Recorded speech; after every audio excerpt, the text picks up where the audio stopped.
Okay, I got a couple of things I'm going to try to say here, but this isn't easy. I'm not very good at sitting in front of the camera and rambling. But here we go. Somebody on Dave Canterbury's Facebook made a post suggesting that maybe we'd make videos and talk about why we practice bushcraft or survival.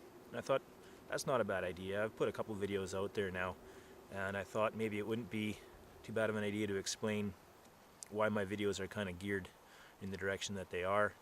I mean, everyone's got different reasons for why they practice wilderness survival and bushcraft and urban survival too. You know, being prepared for natural disasters or whatever might come down the pipe at us there.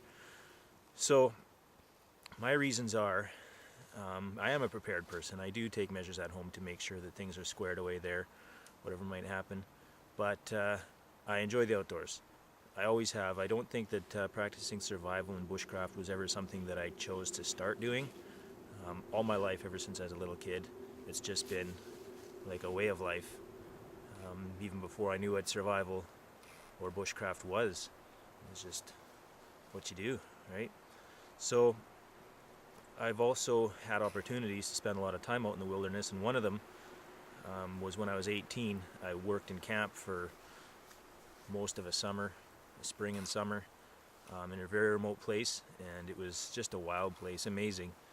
I was working with wildlife and some other very outdoors type people and had a great experience there, but I was at that age in my life where I was more concerned about getting out of there and seeing my girlfriend and buying a motorbike and doing all those teenager things. So I never really got to really take advantage of the situation that I was in, driving Zodiacs out in the ocean and being right there with killer whales and sea lions and peregrine falcons and puffins, and I've regretted it, and it's a place that it's not easy to get to, and it would take a long time.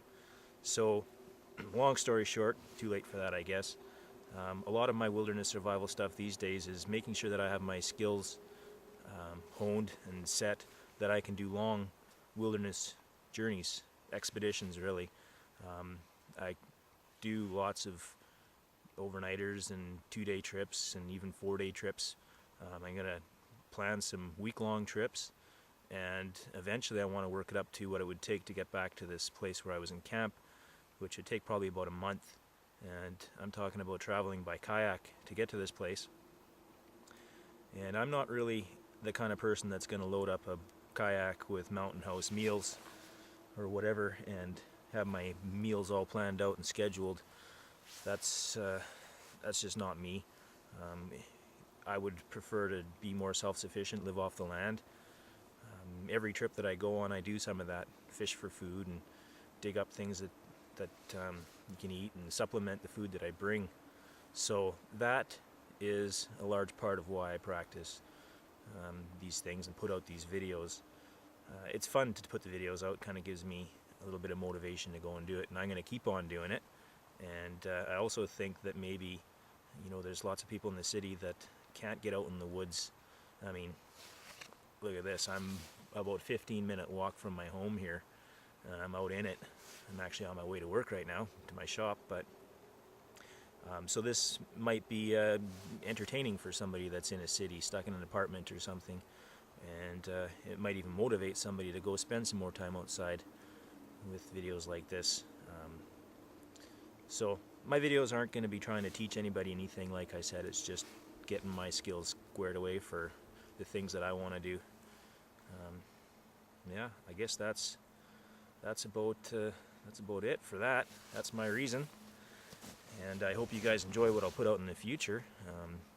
I'm not going to post all the videos that I do on Dave's YouTube or Facebook page, because some of the things I do won't relate to that. You know, I'm going to put out some stuff on photography and wildlife photography and other things that I do, butchering stuff, whatever. So if you want to see the videos, probably the best thing to do is subscribe, and if you got some videos out there, I'll check them out and I'll do the same. I'm enjoying what you guys are putting out. This is a lot of fun, so hope we can keep it up. One more thing I want to show you here is actually right behind the camera. If you saw my other video about the big hollow tree, like the my side of the mountain tree, I thought about going out and spending a night in that tree, but the more I thought about it, I realized, you know, it's probably got a lot of bats in there, and I'm not afraid of bats, but I don't want to disturb them when they're hibernating, and what would happen is they'd fly out into the snow, and they'd have nowhere to go, no food, they'd freeze, they'd die. So that doesn't sit right with me.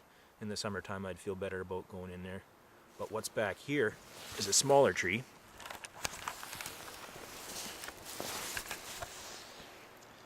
There we go.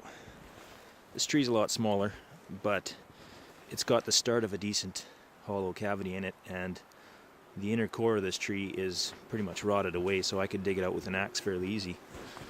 So hopefully I'll get some time down the road, chip away at that, open it up, because I'd love to spend a night in a hollow tree. So I guess that's it for now.